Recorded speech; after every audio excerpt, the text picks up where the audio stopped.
நல்லதும் கெட்டதும் மாறி மாறி வருவதுதான் வாழ்க்கை. ஆனால் சிலர் வாழ்விலோ நல்லது நடந்தால் தொடர்ந்து நல்லதாகவே நடக்கும். கஷ்டகாலம் பிறந்துவிட்டால் தொடர்ந்து கெட்டதே நடந்து நம்மை கசக்கி பிழிந்து ஒரு வழி செய்த பின்புதான் போகும். ஆதித்யனின் வாழ்வில் இதுதான் நடந்தது. அவன் பிறந்ததிலிருந்து முதல் 10 வருடங்கள் ஆதித்யனின் வாழ்க்கை சுகமாக இருந்தது. ராஜ்யத்தின் ஒரே இளவரசன், தந்தை சோமவர்மரின் அன்பு புதல்வன், தாய்மார்கள் மூவருக்கும் ஆசை மகன். குடும்பத்தினர் முதல் கோட்டைவாசிகள் ஒட்டுமொத்த பேருமே அவனை கொண்டாடி மகிழ்ந்து வந்தனர். இப்படியாக தினம் தினம் திருவிழாவாக சென்று கொண்டிருந்த அவனது வாழ்க்கையில் அடுத்த கட்டம் ஆரம்பித்தது. அந்த சமயத்தில்தான் அவன் பாட்டனார் வீட்டிற்கு அனுப்பப்பட்டது. தாத்தா ஜெயந்தன் பேரனின் மீது அளவற்ற அன்பு கொண்டிருந்தாலும் அதே அளவிற்கு ஆதித்யனிடம் கண்டிப்பும் காட்டியிருந்தார். தன்னை நம்பி ஒப்படைக்கப்பட்ட இளவரசனை கீறல் கூட விழாமல் பார்த்து கொள்வது தனது பொறுப்பு என கருதி பாதுகாப்பு என்ற பெயரில் ஆதித்யனின் சந்தோஷங்களுக்கு முட்டுக்கட்டை போட்டார் அவர். பரதபுரியின் எல்லைக்குள் அவன் எங்கு வேண்டுமானாலும் செல்ல அனுமதி கொடுத்திருந்தார். ஆனால் தனியாக செல்வதற்கு அல்ல. வருணனுக்கு அடுத்தபடியாக ஆதித்யனை நன்கு அறிந்தவர் என்றால் அது ஜெயந்தன் தான். ஆதித்யனுக்கு பிறர் துணையின்றி தனித்து ஊர் சுற்றுவதில் அலாதி பிரியம் என்று அறிந்து வைத்திருந்தவர் பேரனை கண்காணிக்க ஊரெங்கும் ஆட்களை நியமித்திருந்தார். பரதபுரி மொத்தமுமே ஜெயந்தனின் கட்டுப்பாட்டில் இருக்க அதன் மக்கள் ஒட்டுமொத்த பேரின் கவனமுமே அப்போது இளவரசனாக இருந்த ஆதித்யனின் மீதுதான் இருந்தது. அவன் மாறுவேடம் பூண்டோ ரகசியமாகவோ மாளிகையை விட்டு தனித்து வெளியேற முடியாமல் இருந்தது. ஆதித்யன் வாழ்வில் மிக கொடுமையான காலம் என்றால் அது அவன் தாத்தா வீட்டில் வளர்ந்த காலம்தான். பாசம் என்ற பெயரில் அவன் சந்தோஷங்கள் அனைத்திற்கும் தடைக்கல் போடப்பட்டிருந்தது அந்த காலத்தில்தான். உயிர் நண்பன் பிரதாபனை பிரிய நேர்ந்ததும் அந்த காலத்தில்தான். பரதபுரியில் மூச்சு திணறியது அவனுக்கு. வெளியே சென்றால் வீரர்கள் புடைசூழ செல்ல வேண்டிய நிலை. வருணனை வம்பிழுக்க கானகம் அழைத்துச் சென்றாலும் அங்கும் வீரர்கள் துணைக்கு வருவதோடு மட்டுமின்றி ஆதித்யன் அங்கு செய்யும் சேஷ்டைகளை எல்லாம் தாத்தாவிடம் மறக்காமல் ஒப்பித்தும் வந்தனர். தாத்தா என்னதான் தன்னை கடிந்து கொள்ள மாட்டார் என்று தெரிந்திருந்தாலும் தன் செய்கைகள் யாவும் பாட்டனாருக்கு தெரிகிறதே என்ற சங்கடத்திலேயே இருக்க வேண்டியதிருந்தது வாலிப வயதை அடைந்திருந்த ஆதித்யனுக்கு. பரதபுரியிலிருந்து எப்போதரா கிளம்பி தலைநகர் செல்லலாம் என்று ஆதித்யன் ஆவலாக காத்துக் கொண்டிருந்தான். அவன் கிளம்ப வேண்டிய நாளும் வந்தது. ஆனால் அந்த நாளை எண்ணி அவனால் சந்தோஷம் கொள்ள முடியவில்லை. ஏனெனில் தந்தையின் மரண செய்தி கேட்டு இறுதி சடங்கு செய்வதற்காக அவன் அப்போது செல்ல வேண்டியிருந்தது. அதற்கு பின்னால் விரும்பாத திருமணங்கள், சலிப்பான வாழ்க்கை. அவன் தேடி வந்த காதலி கிடைக்காமல் போனாள். வருணனின் காதலும் தோல்வியில் முடிந்தது. பிருந்தா மரண செய்தி கொடுத்த வேதனை அவனுக்கு. மனைவிகளின் சதி, அவர்களது மரணம், இப்படியாக தொடர்ந்து ஆதித்யனின் வாழ்வில் கெட்ட காலம் பல ஆண்டுகளுக்கு நீடித்து வந்திருந்தது. இந்த காலகட்டத்தில் அவனுக்கு கிடைத்திருந்த ஒரே ஆறுதல் அவனை கேள்வி கேட்க ஆள் இல்லாமல் போனதுதான். விரும்பிய இடங்களுக்கெல்லாம் விரும்பிய நேரத்தில் வருணனுடன் பயணம் செய்து வந்தான். கூடவே மாறனின் நட்பும் கிடைத்தது. இவைதான் அந்த கொடுமையான காலகட்டத்தில் ஆதித்யனுக்கு சிறிது ஆறுதல் அளித்திருந்தது. சௌபர்ணிகாவை மணந்த பிறகு அவனது வாழ்க்கை தலைகீழாக மாறிவிட்டது. என்னதான் அதன் பின்பும் எத்தனையோ இன்னல்கள் இருந்து வந்தாலும், மனைவியின் மதிமுகம் எத்தகைய இடர் வந்தாலும் எளிதில் எதிர்கொண்டு முறியடிப்போம் என்ற உறுதியை அவனுக்குள் தந்திருந்தது. அடுத்து ஸ்வர்ணிகாவின் அன்பு, சௌபாவின் கர்ப்பம், தங்கையை பற்றி அறிந்து கொண்டது, பால்ய நண்பனை சந்தித்தது என அரசனின் வாழ்க்கையில் ஆனந்த ஊற்று பெருக்கெடுத்து வந்தது. இந்நிலையில் ஆதித்யன் சற்றும் எதிர்பாராத உச்சபட்ச சந்தோஷமாக அவனுக்கு ஒரு சகோதரன் உள்ளான் என்று வான்மதி தன் மடலில் குறிப்பிட்டிருந்த செய்தி அமைந்தது. இப்படியாக ஆதித்யனின் வாழ்வில் ஒட்டுமொத்த சந்தோஷங்களும் ஒரே சமயத்தில் கிடைத்து வந்தன. அளவற்ற ஆனந்தம் கொடுத்த அதிர்ச்சியில் ஆதித்யன் அவனது இருக்கையில் கல்லாய் சமைந்திருந்தான். தனக்கு ஒரு சகோதரன் இருப்பான் என்று அரசன் கனவில் கூட கருதி இருந்ததில்லை. உடன் பிறந்தவன் இருந்தால் அந்த உணர்வு எப்படி இருக்கும் என்று கூட அவன் உணர்ந்து கொண்டதில்லை. அண்ணன் தங்கையின் அன்பு எப்படி இருக்கும் என்று அவன் தந்தை அவரது சகோதரி உத்திரையிடம் காட்டி வந்த பாசத்தைக் கண்டு உணர்ந்திருக்கிறான். ஆனால் சகோதரனின் மீதான பாசம் எத்தகையதாயிருக்கும் என்று அவன் அறிந்தது இல்லை.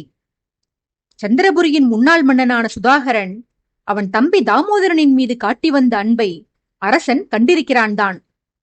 ஆனால் அன்பு எப்படி இருக்கக்கூடாது என்பதற்கு உதாரணமாகத்தான் அவன் அதை எடுத்துக்கொண்டான். சௌபவத மன்னர் நந்திவர்மருக்கும் அவருடைய தம்பி சிம்மவர்மருக்கும் இடையேயான பாசத்தைக் கண்டு ஆதித்யன் மெய்சிலிர்த்திருந்தாலும் அந்த உறவை அவன் ரசித்தது குறுகிய காலம் மட்டுமே.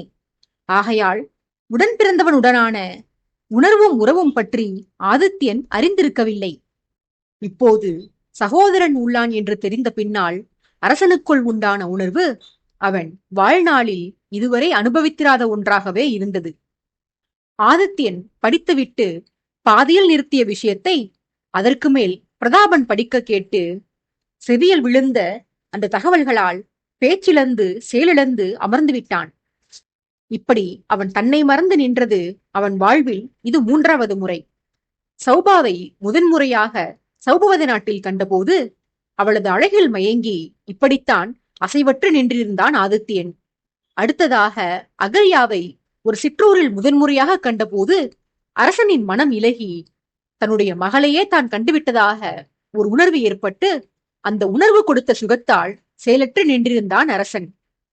இப்போது சகோதரன் பற்றிய செய்தி 3வது முறையாக ஆதித்யனை கயிறுகள் இன்றி இருக்கையில் கட்டி போட்டிருந்தது. ஆதித்யனும் ஏதாவது பேச வேண்டும். அந்த சகோதரன் யார், அவன் எப்படி இருப்பான் என்று அத்தை பைரவியிடம் கேட்க வேண்டும் என்றுதான் எண்ணினான். ஆனால் வருணன் கட்டை விட பலம் வாய்ந்த கண்ணுக்கு புலப்படாத கட்டு ஒன்று அரசனை கட்டி போட்டு அவனது அவயங்களை கைது செய்து வைத்திருந்தது. பிரபாவதி ஆசனத்தில் இருந்து எழுந்து ஓடி வந்து அமர்ந்திருந்த மகனை ஆனந்த மிகுதியில் அணைத்துக் கொண்டார். சபையில் பலரும் வியப்பொலிகளை எழுப்பியபடி இருந்தனர். அவர்களுக்குள் பல கேள்வி பதில்கள் எழுந்தன. அவை முழுவதுமே சலசலப்பு இருந்தது. அநேக பேரின் முகங்களில் ஆனந்தம் ஆர்ப்பரித்தது. இவையெல்லாம் கண்முன்பு நிகழ்ந்தும் ஆதித்யன் சிறிதும் அசையவில்லை. பிரதாபன் நண்பனை உலுக்கினான். அப்போதும் அரசனின் வதனம்தான் பிரதாபனை நோக்கி திரும்பியதே ஒழிய அவன் வாய் வார்த்தைகளை எதுவும் உதிர்க்கவில்லை. வருணன் பார்த்தான். தன்னால் தான் இதற்கு ஒரு தீர்வளிக்க முடியும் என்று எண்ணினான். உடனே இருக்கையிலிருந்து எழுந்து அரசனுக்கருகில் வந்தான். அங்கு நின்றிருந்த பிரதாபனிடம், அண்ணா, பார்க்கவத்தின் அந்தகார காட்டில் ஏதோ ஆபத்து இருக்கிறதாம். ஆபத்து என்றால் எனக்கு உயிர், கூடவே கொஞ்சம் பயமும். அதனால் ஒரு குவளை மது அருந்திவிட்டு ஆபத்தை தேடி சென்று வருகிறேன் என்று தெரிவித்தான். இவன் எதற்கு இப்படி சம்பந்தமே இல்லாமல் பேசுகிறான் என்று பிரதாபன் உட்பட அரசனுக்கு அருகில் இருந்த அனைவரும் குழப்பமாய் பார்த்திருக்க, ஆதித்யன் உணர்ச்சி வந்தவனாய் திரும்பி வருணனை நோக்கி, மதுவை தொட்டால் கையை உடைப்பேனடா, ஆபத்துதானே, நானும் வருகிறேன் கானகத்திற்கு, சேர்ந்தே சென்று எதிர்கொள்வோம் என்று முழங்கினான். மிகவும் பிடித்த கானகம் ஆபத்து என்ற வார்த்தைகளும் அறவே பிடிக்காத மது என்ற வார்த்தையையும் கேட்டவுடன் ஆதித்யனுக்குள் உறங்கி கிடந்த உணர்ச்சிகள் யாவும் விழித்துக் கொண்டன. வருணனின் முகத்தில் தெரிந்த விஷம புன்னகையை கண்ட பிறகே ஆதித்யனுக்கு மட்டுமில்லாது அங்கிருந்த பலருக்குமே வருணனுடைய செயலுக்கான அர்த்தம் புரிந்தது. அரசனை இயல்பு நிலைக்கு கொண்டு வருவதற்காகத்தான் வருணன் இப்படி ஒரு செயலை செய்தான் என்று உணர்ந்து கொண்டனர். சந்திரபுரியில் இருக்கும் அந்தகார காட்டை பார்க்கவத்தில் இருக்கிறது என்று பொய் சொல்லியும் கூட அவசரத்தில் தன்னால் அதை கவனிக்க இயலாமல் போய்விட்டதே என்று உணர்ந்ததில் தர்ம சங்கடத்திற்கு ஆளானான் ஆதித்யன். அவையில் இருந்த மற்றவர்களோ ஆதித்யனை வழிக்கு கொண்டு வரும் வித்தையை வருணன் மட்டுமே அறிந்திருக்கிறான் என்று வியப்பு கொண்டனர். அரசனை உணர்ச்சிகளின் பிடியில் இருந்து வெளிக்கொணர்ந்த வருணன் எதுவும் நேராதது போல சர்வ சாதாரணமாக தன் இருக்கைக்கு சென்று பழையபடி அமர்ந்து கொண்டான். தன்னை பலரின் முன்பும் சங்கடத்திற்கு உள்ளாக்கிய அவனை ஆதித்யன் முறைத்தபடி இருந்தான். பிரதாபன் ஆதித்யனின் முகத்தை தன் புறமாக திருப்பி, அவனை பிறகு முறைத்துக் கொள்ளலாம், இப்போது உன் சகோதரன் பற்றிய விஷயத்திற்கு வருவோம் என்று சொல்ல, ஆதித்யன் பல நிமிடங்கள் அமைதி காத்து நேரத்தை விரயம் செய்ததால் அவசர அவசரமாக நந்தினியிடம் அந்த ஓலையில் எழுதப்பட்டிருந்த தகவல் குறித்து விசாரித்தான். நந்தினி அரசனை நெருங்கி, நானும் மாறனும் முன்னரே தங்கள் முன்பு வெளிப்படாததற்கு இந்த ஓலையில் எழுதப்பட்டுள்ள தகவல்தான் முதன்மையான காரணம் பிரபு. நீங்கள் ஆசைப்பட்டவைகளை தேடி தேடி நிறைவேற்றிய எங்களுக்கு தாங்கள் சற்றும் எதிர்பார்த்திராத தங்கள் சகோதரனை உங்கள் கண்முன்பு கொண்டு வந்து நிறுத்தி எங்களையும் வெளிப்படுத்தலாம் என்றுதான் இத்தனை காலம் காத்திருந்தோம் அரசே. ஆனால் ரகசியங்கள் அனைத்தையும் தாங்கள் தெரிந்து கொண்டபடியால் இந்த உண்மையையும் தாங்கள் தெரிந்து கொண்டால் நல்லது என்ற நோக்கில்தான் நானாகவே மடலை குறித்து தங்களிடம் கூறி சகோதரனின் விஷயத்தை வெளிப்படுத்திவிட்டேன். நாங்கள் பல காலமாக அவரை தேடித்தான் வருகிறோம் பிரபு. எல்லா கோணங்களிலும் எல்லா திசைகளிலும் தேடி பார்த்து விட்டோம். அவர் எங்கு உள்ளார் என்று இதுவரையிலும் எங்களால் அறிந்து கொள்ள முடியவில்லை பிரபு என்று ஏமாற்றத்துடன் தெரிவித்தாள் நந்தினி. மகன் அதிர்ச்சியில் உறைந்திருந்த போது அவனுக்கு அருகில் எழுந்து வந்து அவன் இயல்பு நிலைக்கு திரும்பியவுடன் பழையபடி தன் ஆசனத்திற்கு சென்று அமர்ந்துவிட்ட பிரபாவதி நந்தினியை நோக்கி, ஆதித்தினின் சகோதரன் என்றால் யாருடைய புதல்வன் அவன்? எப்போது பிறந்தானவன்? அவனை பற்றி வேறு எந்த தகவலும் உனக்கு கிடைக்கவில்லையா நந்தினி? என் கணவரின் ஒரு வாரிசு இங்கே அரியணையில் வீற்றிருக்க அவருடைய இன்னொரு வாரிசு எங்கே என்ன செய்து கொண்டிருக்கிறான் அம்மா? சக்கரவர்த்தியின் புதல்வன். அவன் இருக்க வேண்டியது நம் ராஜ்யத்தில் ஆதித்யனுக்கு அடுத்தபடியான ஸ்தானத்தில். ஆனாலும் அவனை பற்றிய செய்திகளையே நாம் அறிந்ததில்லையே. எனில் சக்கரவர்த்தியின் திருமகன் சாமானியனின் வாழ்க்கையை வாழ்ந்து கொண்டிருக்கிறானா என்று ஆற்றமாட்டாத ஆதங்கத்துடன் கேட்டு வந்தார் மகாராணி. அவரது கேள்விக்கு நந்தினி பதில் கூறுவதற்கு முன் பைரவி குறுக்கிட்டு, அவன் சக்கரவர்த்தியின் புதல்வன் மட்டும் இல்லை அண்ணி, தங்களுடைய புத்திரனும் கூட என்றார் அர்த்தம் பொதிந்த புன்னகையுடன். பைரவியின் புன்னகைக்கான பொருளை புரிந்து கொள்ளாத பிரபாவதி, ஆமம்மா, சக்கரவர்த்தியின் பிள்ளைகள் எனக்கும் பிள்ளைகள்தான். நீலாவயிற்றில் பிறந்த ஆதித்யனிடம் இத்தனை காலமும் தாய் அன்பை பொழிந்துதான் வந்தேன். அதுபோல வான்மதிக்கு பிறந்த அகல்யா மீதும் இன்றிலிருந்து அதே அன்பை நான் செலுத்தி வரத்தான் போகிறேன். என் பிள்ளைகளிடம் எனக்கு எந்த பேதமும் இல்லையம்மா என்று கூறிக்கொண்டு போனார். அச்சமயம் மகாராணியின் பேச்சை இடைவெட்டிய பைரவி, அண்ணி, நான் கூறுவதன் பொருள் உங்களுக்கு விளங்கவில்லை என்று எண்ணுகிறேன். அந்த இன்னொரு பிள்ளை உண்மையில் உங்களின் பிள்ளைதான். உங்கள் வயிற்றில் உதித்த எனது அண்ணனின் பிள்ளைதான் என்று தீர்க்கமாக கூறினாள். இதை கேட்ட ஆதித்யனுக்கும் பிரபாவதிக்கும் பரவசம் அவர்களது உள்ளங்களை நிரப்பியது. ஆதித்யன் வாய் திறந்து கேள்வி கேட்காமல் அன்னைக்கும் அத்தைக்கும் இடையே நடந்த உரையாடல்களுக்கு செவிமடுக்க மட்டுமே செய்தான். ஆச்சரியத்தால் இமை மூடக்கூட மறந்து போன பிரபாவதி பைரவியின் இரு தோள்களையும் இறுக பற்றி கொண்டு கண்களில் கண்ணீர் மல்க, நீ கூறுவது பொய்யில்லையே பைரவி, உண்மையில் அவன் என் மகன்தானா? எனில் என் பிள்ளை மரணிக்கவில்லையா? அவன் பிறந்த சமயம் அவனது உடல்நிலை பாதிக்கப்பட்டதால் பிரபு அவனை தூக்கிக் கொண்டு சென்றார். பிறகு என்ன நேர்ந்ததோ தெரியவில்லை. சில நாட்களுக்கு பின்னர் திரும்பி வந்தவர் முகத்தில் தாடியும் மீசையும் அழிக்கப்பட்டு வந்தார். பிள்ளையின் இறுதி காரியத்தை முடித்துவிட்டுதான் அரசர் இந்த நிலையில் திரும்பி வந்தார் என நான், எனது தந்தை உட்பட பரதபுரியில் என்னுடன் இருந்த உத்திரை, அவரது கணவர் மகாதேவன் அனைவரும் எண்ணினோம். என் பிள்ளைக்கு என்னவானது என்று பலமுறை நான் அரசரிடம் கேட்டேன். அவர் எனக்கு சரியாக பதிலளிக்கவே இல்லை. பிள்ளையின் இறப்பு செய்தியை சொல்லி என் மனதை நோகடிக்க கூடாது என்றுதான் அரசர் அவ்விதம் பதில் சொல்லாமல் போகிறார் என்று அப்போது எண்ணியிருந்தேன். ஆனால் இப்போதுதான் தெரிகிறது, உயிருடன் இருக்கும் ஒரு பிள்ளையை ஏதோ ஒரு காரணத்திற்காக என்னிடம் கொடுக்கக்கூடாது என்று நினைத்த பிள்ளையை பற்றி எனக்கு தெரிவிக்க கூடாது என்றுதான் அவர் அமைதி காத்திருக்கிறார். என் பிள்ளையை நினைத்து நான் அழுத போதெல்லாம் என் மீது கோபப்பட்டு என்னை அளவிடாமல் தடுத்து வந்தார் அவர். பிரபுவின் செய்கைகளுக்கான காரணம் எனக்கு இப்போதுதான் புரிகிறது. என்ன சோதனை எனக்கு! என் பிள்ளை உயிருடன் இருந்தும் அதை நான் அறிந்து கொள்ளாமல் இருந்து விட்டேனே.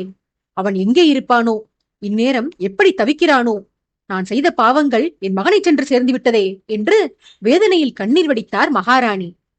அன்னையை ஆறுதல் படுத்துவதற்காக எழ முயன்ற ஆதித்யன் அகல்யா எழுந்து அன்னையை அணைத்து அவரது கண்ணீரை துடைத்ததைக் கண்டு மறுபடியும் இருக்கையில் அமர்ந்து தாய் மகள் பாசத்தை கண்களால் பருகிக் கொண்டிருந்தான். அடுத்த கணம் ஆதித்யனுக்குள் ஏதோ சந்தேகம் தோன்ற அவன் பைரவியை நோக்கி, அத்தை, மடலில் குறிப்பிட்டிருந்த அந்த சகோதரன் பிரபாவதி அன்னைக்கு பிறந்த புதல்வன்தான் என்று எதை வைத்து உறுதியாக சொல்கிறீர்கள்? கடவுளின் கிருபையால் பிரபாவதி அன்னையின் பிள்ளை நலமுடன் இருக்க வேண்டும். இருந்தும் அவனை எப்படி நீங்கள் உறுதி செய்து கொண்டீர்கள்? அரண்மனையிலிருந்து வெளியேறிய பின்பு நீலா அன்னை எங்கோ ரகசியமாக வாழ்ந்து வருகிறார். தந்தையும் அடிக்கடி யார் துணையுமின்றி தலைநகரை நீங்கிச் சென்று வந்திருக்கிறார். எனில் அதில் குறிப்பிடப்பட்டுள்ளவன் நீலா அன்னையின் புதல்வனாக கூட இருக்கலாம் அல்லவா என தன் சந்தேகத்தை கேட்டான். இப்படி கேட்பது தவறான செயல் என்று அரசன் அறிந்திருந்தான் தான். இவ்வாறு கேட்பதன் மூலம் உயிருடன் இருக்கும் பிரபாவதியின் பிள்ளையை அவன் முன்பே மரணித்திருப்பான் என்று சொல்வது போலாகும் என்று ஆதித்யனுக்கு தெரிந்துதான் இருந்தது. விஷயத்தை தெரிந்து கொள்ள வேண்டுமென்றால் பைரவியிடம் தனிமையில் கூட அவன் கேட்டிருக்கலாம். ஆனால் உண்மையை ஊர்ஜிதம் செய்து கொள்ள வேண்டும். புதல்வன் பற்றிய அத்தையின் புரிதல் தவறாக கூட இருந்திருக்கலாம். பின்னாளில் அந்த புதல்வன் நீலாதேவியின் புதல்வன்தான். பிரபாவதியின் பிள்ளை உண்மையில் உயிருடன் இல்லை என்று தெரிய வந்தால் அன்னையின் மனது மிகுந்த வேதனைப்படுமே என்று வருந்தினான் ஆதித்யன். பிள்ளையின் இழப்பிற்கு பின்னால் மனதை தேற்றிக்கொண்டு பல காலங்களை கழித்தவருக்கு மீண்டும் ஒரு ஆசையையும் நம்பிக்கையும் வளர்த்து அது பொய்யென தெரிய வந்தால் அன்னையின் மனது பாடுபடுமே என்றுதான் தாயின் முன்பே விளக்கம் வெளிப்பட வேண்டும் என்று கருதினான் அரசன். பிள்ளையின் ஜீவிதம் குறித்து ஆதித்யன் அவ்வாறு கேட்டதற்கு நியாயமாக பிரபாவதி கோபித்துக் கொண்டிருக்க வேண்டும். ஆனால் ஆதித்யன் மீது அவருக்கு இருந்த அளவற்ற நம்பிக்கையால் மகனை அவர் தவறாக எண்ணவில்லை. அவன் சந்தேகத்தின் பின்னால் ஏதாவது பலமான காரணம் இருக்கும் என்று புரிந்து கொண்டார். அகல்யா மீது சாய்ந்திருந்த மகாராணி நிமிர்ந்து அமர்ந்து கண்ணீரை துடைத்துக் கொண்டு மகளை வருடிக் கொடுத்து அவளை தன்னருகில் அமரச் செய்தவர் பைரவியின் விளக்கத்திற்காக அவரையே நோக்கினார். பைரவி ஆதித்யனிடம், உன் சந்தேகம் சரியானதுதான் கண்ணா. இந்த ஐயம் எனக்கும் வான்மதிக்குமே இருக்கத்தான் செய்தது. பிரபாவதி அண்ணியின் மகனை பற்றி பலமுறை நாங்கள் அரசரிடம் கேட்டுள்ளோம். எங்களிடமும் அவர் பதில் சொல்லாமல் மழுப்பிதான் வந்தார். இறுதியாக குமுத பர்வதத்தில்தான் நாங்கள் இருவரும் உன் தந்தையின் இருபுறமாக அமர்ந்து கொண்டு, நீங்கள் தூக்கிச் சென்ற பிள்ளையை பற்றி இன்று நீங்கள் சொல்லியே ஆக வேண்டும், அவனுக்கு என்னதான் நேர்ந்தது என்று நச்சரித்தோம். வான்மதி அப்போது நிறைமாத கர்ப்பிணி. பெரிய வயிற்றை தள்ளிக்கொண்டு சோர்வுடன் அமர்ந்து மனைவி ஆவலாக கேட்கும் போது என் அண்ணனுக்கு அவள் கேட்ட விஷயத்தை சொல்லாமல் தவிர்க்க மனம் வரவில்லை போலும். வேறு வழி இல்லாமல் அன்றுதான் அந்த உண்மையை எங்களிடம் கூறினார். ஆதித்யன் இல்லாமல் எனக்கு இன்னொரு மகனும் இருக்கிறான். அவன் நீலாதேவியிடம் உள்ளான். பிரபாவதியின் மகனுக்கு ஒரு தீங்கும் நேரவில்லை. உயிருடன் தான் இருக்கிறான் அவன். பிறக்கப் போகும் என் மகளுடன் சேர்த்து என் 3 மனைவிகளுக்கும் தலா ஒரு பிள்ளை உள்ளனர் என்று மட்டும் முதலும் இல்லாமல் முடிவும் இல்லாமல் கூறி எழுந்து சென்று விட்டார். அன்றைய நாளில் நானும் வான்மதியும் அடைந்த மகிழ்ச்சிக்கு அளவே கிடையாது ஆதித்யா. வான்மதிக்கு பெண் குழந்தைதான் பிறக்கும் என்று மருத்துவச்சிகள் முன்பே கூறிவிட்டனர். அவள் அப்போதிருந்தே அடிக்கடி தன் வயிற்றில் கை வைத்து தன் மகளிடம், உனக்கு ஒரு அண்ணன் உள்ளான் கண்ணே, அவன் பெயர் ஆதித்யன். அவன் உன்னை கண்ணுக்குள் வைத்து பார்த்து கொள்வான். உனக்கு இன்னொரு தந்தை அவன். நீ எதை ஆசைப்பட்டாலும் உன் தமையனிடம் கேட்கலாம். தங்கைக்காக தட்டாமல் செய்வானவன் என்று ஆசை பொங்க கூறுவாள். இதில் இன்னொரு மைந்தன் இருக்கிறான். அவன் நீலாதேவியிடம் வேறு வளர்கிறான் என்று தெரிந்த பின்னால் வான்மதியின் கனவுகள் எல்லை மீறி சென்றுவிட்டன. நீலா அண்ணியின் வளர்ப்பு ஒரு நாளும் சோடை போகாது. அண்ணி தன் குணத்தை ஊட்டியே அந்த பிள்ளையும் வளர்த்து வருவார் என்று உணர்ந்து உற்சாகமாக உணர்ந்தாள். அந்த விஷயத்தை கேள்விப்பட்ட பின்பாக வான்மதிக்கு பிள்ளை பேறு பற்றிய பயம் கூட நீங்கிவிட்டது. பேறு காலம் நெருங்கியதை எண்ணி அதுவரையிலும் அச்சப்பட்டு வந்தவள் தன் மகளுக்கு இன்னொரு அண்ணன் உள்ளான் என்ற செய்தி கேட்டு அளவற்ற ஆனந்தம் கொண்டாள். வெளியே சென்று அரசர் பல நாளிகைகள் கழித்து திரும்பி வந்தும் வான்மதியின் குதூகலம் சற்றும் குறைந்திருக்கவில்லை. தன் பிள்ளை எப்படியெல்லாமோ இருக்க வேண்டும் என்று ஏதேதோ மனக்கோட்டைகள் கட்டியிருந்தாள் அவள். சந்தோஷ மிகுதியால் தனது ஆசைகளை கணவரிடம் வெளிப்படுத்தினாள். விதி அவளது வாயில் அப்போதே விளையாட ஆரம்பித்திருந்தது. நான் இருக்கையில் அமர்ந்திருக்க வான்மதி என் எதிரே தன் கணவருடன் மஞ்சத்தில் அமர்ந்து அவரது தோளில் சாய்ந்தபடி, என் வாழ்க்கையில் மகத்தான நாள் இது பிரபு. பெற்ற பிள்ளையை பிரபாவதி அக்காவிடம் கொடுத்துவிட்டு நீலா அக்கா பரிதவித்து வருகிறாரே என நான் வருந்தி இருந்தேன். ஆனால் அந்த இறைவனின் கருணையினால் அவரிடமும் இப்போது புதல்வன் உள்ளான். யார் பிள்ளை யாரிடம் வளர்ந்தால் என்ன? உங்கள் மனைவிகள் நாங்கள் மூவரும் 3 பிள்ளைகளுக்கும் அன்னைகள்தான். ஆதித்யன் அரசாள பிறந்தவன் என்பதனால் அவன்தான் அதிர்ஷ்டசாலி என்று இதுவரையிலும் கருதியிருந்தேன். ஆனால் உண்மையில் பாக்கியசாலி என் மகள்தான். அவளுக்கு 2 தமையன்மார்கள் உள்ளனர். இருவருமாக சேர்ந்து தங்கையிடம் அன்பை பொழியப் போகிறார்கள். அவள் கேட்டால் இந்த உலகத்தையே அவளது காலடியில் கொண்டு வந்து போடுவார்கள். ஒருவன் அவளுக்கு தலைவார, இன்னொருவன் உணவூட்ட என் மகளை அண்ணன்கள் இருவரும் பாசத்தாலேயே குளிப்பாட்டப் போகிறார்கள். நான் தாயின்றி தமையனும் இன்றி தனித்து வளர்ந்தவள். ஆனால் என் மகளுக்கு என் கதி நேராது. அவளுக்கு ஒன்றிற்கு 3 தாய்மார்கள் உள்ளோம். 2 தமையன்மார்கள் உள்ளனர். நான் பிரசவத்தில் மாண்டுவிட்டால் கூட அவளை அண்ணன்கள் வளர்த்து ஆளாக்குவர். என்று களிப்பு மிகுதியால் ஏதேதோ அரற்றி வந்தாள். இந்த இறுதி வாக்கியத்தை வான்மதி பேசிய போது என் அண்ணன் வெகுண்டு போய் நிறைமாத கர்ப்பிணி என்றும் பாராமல் வான்மதியை கன்னத்தில் அறைந்து விட்டார். அடித்தும் அவருக்கு ஆத்திரம் தணியவில்லை. ஏனடி இப்படி அபசகுணமாக பேசுகிறாய்? நானே உன் பிரசவத்தை எண்ணி பயந்து போயிருக்கிறேன். இதில் நீ வேறு ஏதேதோ உளறி என்னை அச்சத்தில் ஆழ்த்துகிறாய். நம் மகளுக்கு மற்ற 2 அன்னைமார்களும் 2 அண்ணன்மார்களும் இருக்கிறார்கள்தான். இருந்தும் நம் பெண்ணை வளர்த்தெடுக்க பெற்றவளான நீயும் அவசியம். இனியொரு முறை தவறான வார்த்தைகளை உதிர்க்காதே என்று வான்மதியை கடிந்து கொண்டார். எந்த நேரத்தில் அந்த வார்த்தைகளை அவள் உரைத்தாளோ தெரியவில்லை. அவள் இப்படி பேசிய சில மாதங்களிலேயே வான்மதி தன் உயிரை விட்டுவிட்டாள். இவ்வாறாக பைரவி வருந்திச் சொல்லி வர, வான்மதி மடலில் குறிப்பிட்டிருந்த பிள்ளையை பற்றிய தகவலுடன் சேர்த்து இளைய அன்னை தன்னை முன்வைத்து அவர் மனதிற்குள் கொண்டிருந்த ஆசைகளை பற்றியும் அறிந்து கொண்டான் அரசன். பிரபாவதியோ உலகாங்கிதம் அடைந்து முன்பு துக்கத்தில் வடித்த கண்ணீரை இப்போது ஆனந்தத்தில் பொழியச் செய்தார். உணர்ச்சி வசப்பட்டு போன அவர் கட்டுக்கடங்காமல் பொங்கி வந்த களிப்பை கட்டுப்படுத்திக் கொள்ள மாட்டாமல் தன் இருபுறமும் அமர்ந்திருந்த அகல்யாவின் தோள் மீதும் பைரவியின் தோள் மீதும் கைகளை வைத்து அழுத்தி, கண்ணீர் பார்வையை மறைத்திருக்க யாரை பார்க்கிறோம் என்று அறியாமலேயே எல்லா திசைகளிலும் விழிகளை உருட்டி, புரிந்துவிட்டது, என் பிரபு ஏன் இந்த காரியத்தை செய்தார் என்று எனக்கு நன்கு புரிந்துவிட்டது. என் கணவரை பற்றி நான் நன்கு அறிவேன். நான் ஆசைப்பட்டது, அடைய நினைத்தது இந்த மகாராணி என்ற பதவிக்குத்தானே. அந்த பதவியை எனக்கு கொடுத்து விட்டார். ஆனால் என் வயிற்றில் பிறந்தவனை அரியணையில் ஏறவிடாமல் நான் பெற்ற மகனை நீலாவிடம் தந்துவிட்டு அவள் மகனை சிம்மாசனத்தில் அமரச் செய்துவிட்டார். எனக்கு பிறந்தவன்தான் மூத்தவன், அரியணையில் ஏறி இருக்க வேண்டியவன். ஆனால் பிள்ளையை மாற்றி நீலாவிற்கு தன்னால் தர முடியாமல் போன அந்தஸ்தை அவள் மகனுக்கு வழங்கியிருக்கிறார் பிரபு. அற்புதமான ராஜதந்திரம் என்று பரவசத்துடன் வியந்து வந்தவர் பின்னர் தன் கைகள் 2ஐயும் மேலே உயர்த்தி தானும் நிமிர்ந்து பார்த்து வானுலகில் இருக்கும் தன் கணவனிடம் பேசுவது போல, நல்ல காரியம் செய்தீர்கள் பிரபு.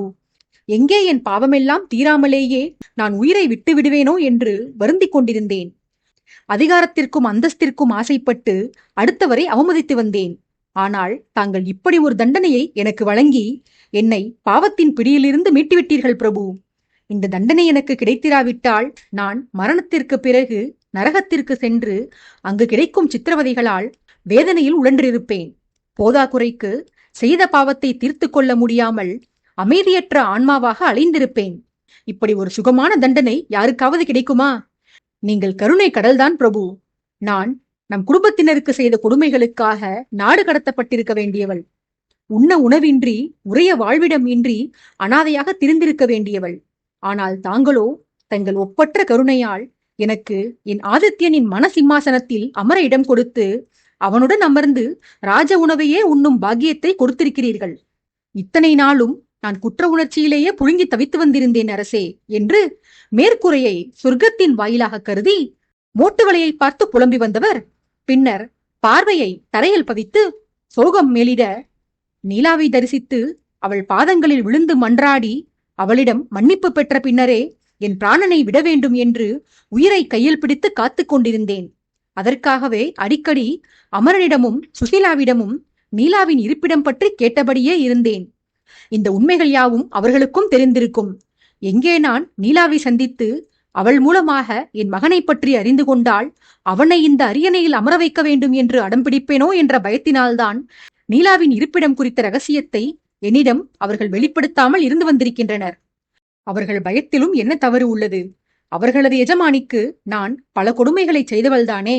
என்னை அந்த விசுவாசிகள் இருவரும் இத்தனை காலம் உயிருடன் விட்டு வைத்திருந்ததே அபூர்வம்தான். நியாயப்படி நீலாதான் இந்த வசுமித்ராவின் மகாராணியாக விளங்கி இருந்திருக்க வேண்டியவள். அரசர் முதலில் சந்தித்தது காதலித்தது அவளைத்தான்.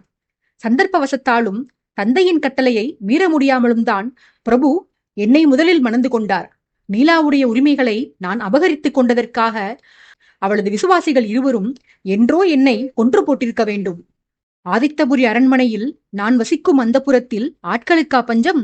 சுசீலை முன்பு பணி செய்த இடம் அது. அங்கு அவளுக்கு தோழிகள் நிறைய பேர் இருந்திருப்பர். சுசீலை நினைத்திருந்தால் அவளது ஆட்களிடம் சொல்லி என் உணவில் விஷம் வைத்து என்றோ என்னை மரணதேவனுக்கு உணவாக்கி இருக்கலாம். ஆனால் உள்ளுக்குள் என் மீது கோபம் இருந்தாலும் ஒருபோதும் அதை அவர்கள் வெளியில் காட்டிக்கொண்டதே கிடையாது. அமரனும் சுசீலையும் தங்கள் மகனுக்கு கூட என் மீது பழியுணர்ச்சியை தூண்டிவிட்டதில்லை. வருணன் நினைத்திருந்தால் என்னை எப்போதோ தடம் தெரியாமல் அழித்திருக்கலாம். எண்ணற்ற முறை எத்தனையோ இடங்களுக்கு பயணப்பட்டு சென்றிருக்கிறேன். அப்போதெல்லாம் வருணனின் வீரர்கள்தான் எனக்கு மெய்க்காவலர்களாக உடன் வந்திருக்கிறார்கள். அவனது வீரர்கள் அரசனின் பேச்சை தட்டினாலும் தங்கள் படைத்தலைவனின் பேச்சை தட்டமாட்டார்கள்.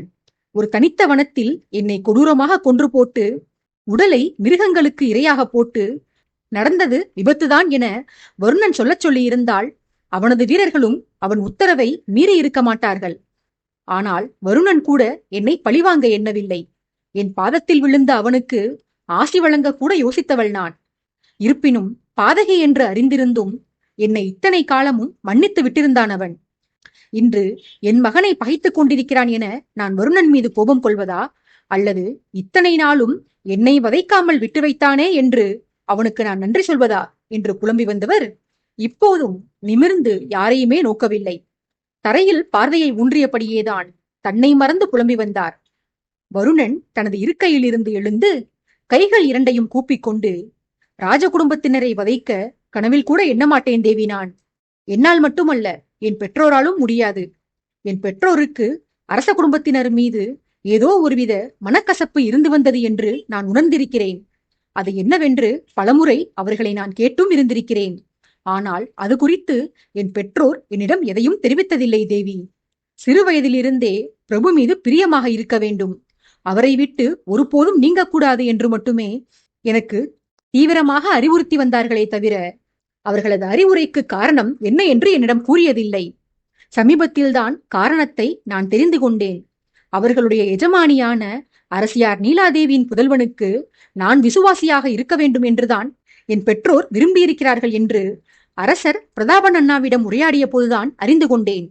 ஒருவேளை உண்மைகளை நான் முன்பே அறிந்து கொண்டிருந்தாலும் தங்களை இம்சிக்க நான் உள்ளத்தின் ஓரத்தில் கூட எண்ணி இருக்க மாட்டேன் தேவி. சக்கரவர்த்தி சோமவர்மரின் அரவணைப்பில் வளர்ந்தவன் நான். எங்கள் குடும்பம் அனுபவித்து வந்த அனைத்து சுகபோகங்களும் சக்கரவர்த்தியின் தயவால் எங்களுக்கு கிடைத்ததுதான். அவர் போட்ட பிச்சையில்தான் எனது இந்த உடம்பை இரும்பாக வளர்த்திருக்கிறேன். நான் உங்களுக்கு ஒரு வாக்களிக்கிறேன் தேவி. என்னால் என் சக்கரவர்த்தியின் குடும்பத்தினருடைய உயிருக்கு எந்த ஆபத்தும் நேராது. இதுவரையிலும் பசுமித்ராவின் ராஜவம்சத்தினர் எவரது உயிருக்கும் பாதகம் விளைவிக்க வேண்டும் என்று நான் எண்ணம் கொண்டதில்லை. இனியும் அப்படித்தான் இருப்பேன். இது என் பிரமாணம் என்று சூளுரைத்தான். வருணனின் வார்த்தைகளை கேட்டு ஆதித்யனுக்கு கூட தோன்றாத இன்பம் மகாராணிக்கும் வாகினிக்கும் ஸ்வர்ணிகாவிற்கும் உண்டானது. வாகினியோ, என்னில் அரசருடனான பகையை இவன் புறந்தள்ளிவிட்டானா? வருணன் திருந்துவிட்டால் இனி அவனை வெறுக்க தேவையில்லையே, நாம் விருப்பப்பட்டபடி நமது வாழ்வை துவங்கலாமே என தனக்குத்தானே கேட்டு குதூகலித்துக் கொண்டிருந்தாள். வாகினி மனதிற்குள் நினைத்ததை மகாராணி வாய்விட்டே கேட்டுவிட்டார். எனில் நீ கூற வருவதன் பொருள் யாது வருணா? ஆதித்யனுடனான விரோதத்திற்கு முற்றுப்புள்ளி வைத்து விட்டதாக கூறுகிறாயா? இன்று முதல் நீ பழையபடி அவனுக்கு நண்பனாக இருந்து அவனை பாதுகாத்து வரப்போகிறாயா? எண்ணற்ற ஆனந்த செய்திகள் இன்று கிடைத்திருக்கின்றன. நான் கணித்து கூறிய இந்த செய்தியும் உண்மையாகிவிட்டால் என் வாழ்க்கை இந்த நொடியே முடிந்து போனால் கூட எனக்கு சந்தோஷமே வருணா என்று உணர்ச்சி பெருக்கோடு சொல்லி வந்தார். வருணன் மகாராணியை இடைமறித்து, குறுக்கிடுவதற்கு மன்னிக்கவும் தேவி. நான் எனது கருத்தை தெளிவாக உரைக்கவில்லை என்று கருதுகிறேன். நான் கூறியது அரச குடும்பத்தினர் உயிருக்கு பாதகம் விளைவிக்க மாட்டேன் என்றுதான். பகையை கைவிடுவேன் என்று நான் வாக்களிக்கவில்லை. அரசருடனான எனது பகை இப்போதைக்கு ஓயாது தேவி. நான் எனது சபதங்களை நிறைவேற்ற வேண்டும். அரசருக்கு என் பலத்தை நிரூபிக்க வேண்டும். இவையெல்லாம் நிறைவேறிய பின்பாக அனைவரும் ஆசைப்படுவது போல நான் மறுபடியும் பிரபுவுடன் இணைவேன். அத்துடன் உங்கள் வாழ்நாள் முடிவதை பற்றி இனியும் தாங்கள் சிந்திக்க கூடாது தேவி. தங்கள் திருவயிற்றில் உதித்த திருமகனை சந்திக்கும் வரையில், அவருடன் நெடுங்காலம் இருந்து அவருடைய பிள்ளை செல்வங்களை வளர்த்து ஆளாக்கும் வரையில் நீங்கள் நீடூழி வாழ வேண்டும். வாழ்த்த எனக்கு வயதில்லை தேவி. இது இறைவனிடம் எனது பிரார்த்தனை என்று இதயம் கனிந்து சொன்னான். இந்த வார்த்தைகளை கேட்ட மகாராணிக்கு ஏமாற்றம் என்றால் வாகினிக்கோ பெருத்த ஏமாற்றம். வருணனை அவள் பார்த்த பார்வையிலேயே எள்ளும் கொள்ளும் வெடித்தது. எரிமலை வெடித்து சிதறியது. ஆனந்தம் விரவி கிடந்த அவையில் வருணனின் வாதம் கொடுத்த வழியால் அனைவரும் வருத்தத்தில் மூழ்கியிருந்தனர். பிரகாசம் குடிக்கொண்டிருந்த அன்னையின் வதனத்தை மறுபடியும் கவலை ஆக்கிரமிக்க துவங்கியதால் ஆதித்யனுக்கு கோபம் வந்து வருணனை தன் அருகில் வருமாறு பணித்தான். பவ்யமானவன் போல பணிவாக நடந்து வந்த அவனிடம், என்னடா அறிவீனமே, உனது முடிவை இப்படி அன்னையிடம் பகிரங்கமாக வெளிப்படுத்த வேண்டுமா என்ன? அவர் ஆறுதலுக்காக என்னுடன் இணக்கமாக இருப்பதாக சொல்லிவிட்டு பின்னால் கூட உன் பகையை காட்டிக் கொள்ளலாமே. உன்னால் அன்னை எப்படி வருந்துகிறார் பார் என்று கடிந்து கொண்டான். வருணனோ அரசனின் வசவை பற்றி அலட்டிக் கொள்ளாமல், எனக்கு பொய் பேசி பழக்கமே இல்லையே பிரபு. தங்களுடன் சகவாசம் கொண்டிருந்ததை தவிர எனக்கு வேறு கெட்ட பழக்கங்களே இருந்ததில்லை. நல்ல வேளையாக இப்போது அந்த சகவாசமும் இல்லை. எனில் நான் முழு உத்தமன் என ஆதித்யனை சீண்டி வந்தான். வருணனின் வசனங்கள் யாவும் தெளிவாக கேட்கப் பெற்று அவனை அனல் சிந்தும் கண்களுடன் முறைத்துக் கொண்டிருந்த வாகினி ஸ்வர்ணிகாவின் பார்வையை வருணன் கவனிக்கவில்லை. அரசன் முறைக்கிறான் என்பதையும் அவன் பொருட்படுத்திக் கொள்ளவில்லை. எதுவுமே நடக்காதது போல அரசனிடம், சரி, அதை விடுங்கள் பிரபு. இப்போது எனக்கு ஒரு பெரிய சந்தேகம் தோன்றியிருக்கிறது. சக்கரவர்த்தி சூரியவர்மர் தன் மகனது மூத்த வாரிசுக்குதான் ஆதித்யவர்மன் என்று பெயர் சூட்டினார். தேவி பிரபாவதியின் மகன்தான் மூத்தவர் எனில் அவரது பெயர்தான் ஆதித்யவர்மனா? அப்படியானால் தங்களின் பெயர் என்ன பிரபு என்று சிறிதும் சிரிக்காமல் இயல்பாக கேட்டு வந்தவன் பின்னர் தாடையில் தனது ஆள்காட்டி விரலை வைத்து அதை முன்னும் பின்னும் ஆட்டி நிமிர்ந்து கூடத்தின் மேற்கூரையை சில நொடிகள் ஆழமாக நோக்கிவிட்டு ஆழ்ந்து யோசித்து ஹாஸ்யமான எதையோ கண்டறிந்து விட்டவன் போல கைகளை தட்டி பரிகாசமாக சிரித்து அரசனை பார்த்து, பிரபு, அப்படியெனில் உங்களுக்கு இன்னும் பெயர் சூட்டவே இல்லை பிரபு. தங்கள் மகனுக்கே பெயர் சூட்டி பலகாலம் ஆகிவிட்டது. 5 திருமணங்கள் புரிந்து கொண்ட தங்களுக்கு இன்னமும் பெயர் சூட்டவில்லை. பெயர் போன சக்கரவர்த்தி என்று கேள்வியுற்றிருக்கிறேன். ஆனால் பெயரே இல்லாத சக்கரவர்த்தி என்று இப்போதுதான் முதன்முறையாக கேள்விப்படுகிறேன் பிரபு என்று நையாண்டி செய்தவன் சிரிப்பை அடக்க மாட்டாமல் தனது வயிற்றை பிடித்துக் கொண்டு குலுங்கி குலுங்கி சிரித்தான். ஆதித்யனுக்கும் வருணனின் பரிகாச பேச்சை கேட்டு உதட்டில் குறுநகை தோன்றினாலும் அதை அவன் வெளிக்காட்டிக் கொள்ளாமல், சென்று விடு வருணா, அரசவை என்றும் பார்க்க மாட்டேன். உன்னை தரையில் போட்டு அடித்து உதைப்பேன். ஒழுங்காக என் அவையை விட்டு ஓடிச்செல் என்று மிரட்டினான். அப்போதும் வருணன் தன் சிரிப்பை கைவிடவில்லை. அளவுக்கு மீறி சிரிப்பதனால் வார்த்தைகளில் தெளிவில்லாமல் பிடித்திருந்த வயிற்றிலிருந்து கைகளை இன்னும் அகற்றாமல், அடியுங்கள் பிரபு, நன்றாக அடியுங்கள். ஆனால் எனக்கு ஒன்றை மட்டும் தெளிவுபடுத்திவிட்டு அடியுங்கள். நீங்கள் அடித்த பிறகு காயத்துடன் நான் வெளியே சென்றால் உன்னை யார் அடித்தது என்று பலரும் என்னை கேட்பார்கள். அவர்களிடம் என்ன சொல்வது நான்? பெயரில்லாத அரசர் அடித்தார் என்று சொல்லட்டுமா என கிண்டலும் கேலியுமாக கேட்டான். இப்போது ஆதித்யன் அடிக்க தேவையின்றி பிரதாபனே வாட்டமாக இருந்த வருணனது முதுகில் சத்தம் வராமல் 4 அடி கொடுத்து, பகைவனானாலும் ஆதித்யன் சக்கரவர்த்தியடா, அந்த பதவிக்காவது சிறிது மரியாதை கொடு. இப்போது சென்று அரவிந்தனிடம் சொல்லி சபையினர் அருந்துவதற்கு சூடான பானம் ஏதேனும் எடுத்து வரச் சொல். பழக்க தோஷத்தில் நீ வழக்கமாக அருந்துவதை எடுத்து வரச் சொல்லிவிடாதேடா. ஏற்கனவே ஆதித்யன் உன் மீது கடும் கோபத்தில் உள்ளான். இதை வேறு நீ செய்தால் உன்னை கொன்று போட்டு பிறகு உன் பெயரை தனக்கு சூட்டிக் கொள்வான் என்று வருணனை எச்சரிப்பவன் போல தன் பங்குக்கு தானும் ஆதித்யனை வாரினான் பிரதாபன். ஆதித்யன் தன்னிடம் திரும்பி வந்த நண்பனிடம், பிரதாபா, வருணனின் கேள்வி சரிதான். பெரியவன் ஆதித்யன் என்றால் எனது பெயர் என்ன? என் அன்னை எனக்கு என்ன பெயர் சூட்டினார் என்று தெரியவில்லையே என யோசித்தான். பிரதாபனோ, உன் தமையன் திரும்பி வரும் வரை அவனது அரியணையையும் அவனது பெயரையும் நீயே வைத்துக்கொள். அவன் வந்த பிறகு என்ன செய்யலாம் என்று யோசிப்போம் என கூறி விளையாட்டாக கேள்வி கேட்டவனுக்கு விளையாட்டாகவே பதிலளித்தான். சிறிது நேரம் அவையில் நடந்த சம்பவங்களை அசை போட்டபடி இருந்த ஆதித்யனுக்கு தன் சகோதரன் பிரபாவதி அன்னையின் மகன்தான் என்று பைரவி ஆணித்தரமாக உரைத்த செய்தியை கேட்டு மனதில் சந்தேகம் நீங்கி சந்தோஷம் பொங்கப் பெற்றான். வான்மதி கட்டிய மணக்கோட்டையை விட பல மடங்கு பெரிய கோட்டையை ஆதித்யன் மனதிற்குள் கட்டி அதற்கு திறப்பு விழாவும் செய்து முடித்து விட்டான். அவன் அதீத ஆனந்தத்தில் அருகில் நின்றிருந்த நண்பனை நோக்கி, பிரதாபா, சற்று முன்னர்தானே நாம் தேசாந்திரம் செல்வதை குறித்து கலந்துரையாடினோம். என் வழியில் இருந்த தடைக்கற்கள் அனைத்தும் அகன்றுவிட்டன. இனி நான் பயணம் கிளம்புவதற்கு எந்த இடையூறும் இல்லை. என் தமையன்தான் முறைப்படி அரியணைக்கு உரியவன்.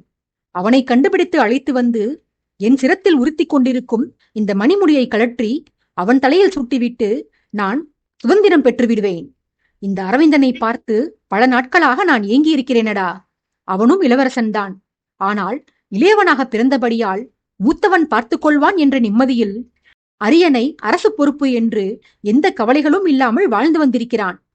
ஆனால் பணியை பகிர்ந்து கொள்ளக்கூட துணையில்லாமல் தன்னந்தனியாக சிரமப்படுகிறோமே என என்னை நினைத்து நானே பலமுறை பரிதாபப்பட்டிருக்கிறேன்.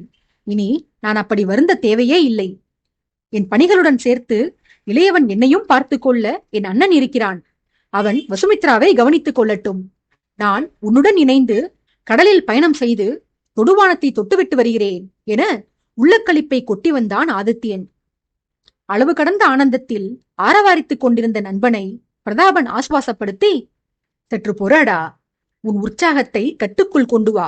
உன் ஆசைகள் பலிக்க வேண்டுமெனில் முதலில் உன் தமையனை நீ தேடி கண்டுபிடிக்க வேண்டும். பிறகு அரியணையில் அமர அவனை சம்மதிக்க வைக்க வேண்டும். அவனே அதற்கு சம்மதித்தாலும் கூட பிரபாவதி அன்னை சம்மதிப்பாரா என்று தெரியாது. ஆகையால் எதையும் எண்ணி கனவையும் கற்பனையையும் வளர்த்து கொள்ளாதே என நண்பனை அமைதிப்படுத்தினான்.